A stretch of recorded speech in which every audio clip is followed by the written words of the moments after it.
গ্রাম বাংলার ঐতিহ্যবাহী সিরিজ পিঠা, যেখানে ঈদ আসলে গ্রামে ধুম লেগে যেত এই পিঠা বানানোর জন্য।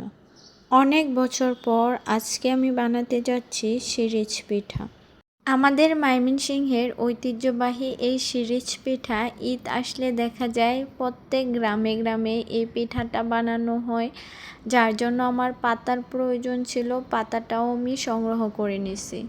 আর এইখানে আমি চাউলের গুঁড়া নিছি। এটা সিদ্ধ চাউলের গুঁড়া, মানে যে চাল দিয়ে আমরা ভাত খাই ওই চাউলের গুঁড়া। আর এই গুঁড়াটা আমি 2 বার করে চেলে নিয়েছি। এতে বাটার ঝামেলা থাকে না, না হলে দেখা যায় যে চালগুলা বেটে পিঠা বানাতে হয়।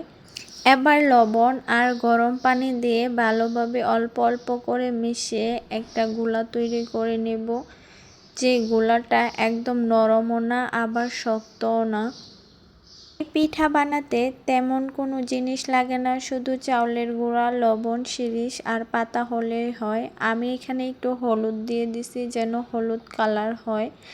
আর কাইটা আমি 2 ভাগে ভাগ করে নিছি। শিরিষটাও এখানে ফুটিয়ে নিছি। পাতাগুলো এবার পরিষ্কার একটি কাপড় দিয়ে আমি মুছে নিচ্ছি।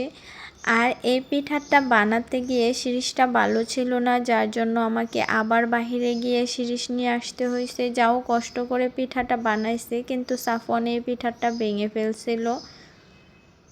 শিরিষের উপর দিয়ে কাইটা বারবার বের হয়ে পড়ছিল, যার জন্য আমাকে বাহিরে গিয়ে শিরিষ নিয়ে আসতে হয়েছে।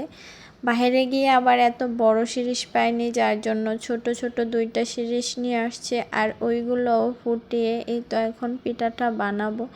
পিঠা বানানো কিন্তু খুবই সহজ, দেখতেই পাচ্ছেন একটার উপর আরেকটা এভাবে উপর দিয়ে ঘুরিয়ে নিলেই হয়। ভিডিওটি ভালো করে খেয়াল করে দেখলে আপনারাও বানিয়ে নিতে পারবেন আমার মতো এত সুন্দর পিঠা। আর পিঠাটা বানাতে যতটা পাতলা হবে খেতেও কিন্তু ততই মজা হবে আর ফুলবেও অনেক বেশি। যত ঘন হবে দেখা যাবে পিঠাটা শক্ত লাগছে খাওয়ার সময়।